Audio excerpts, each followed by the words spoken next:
one of the USA large electrical utility had issues with corrosion in one of their transmission towers.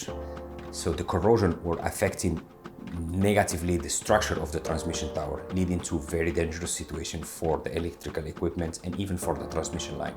So Midsun proposed to implement silicone coating, in this case Midsun Silprocoat. The application was done by our in-house crew and was done in short time because this product is very easy to implement, and right now there were no more negative effects of the corrosion reported. So the transmission line is functioning as it should be. That was 15 years ago.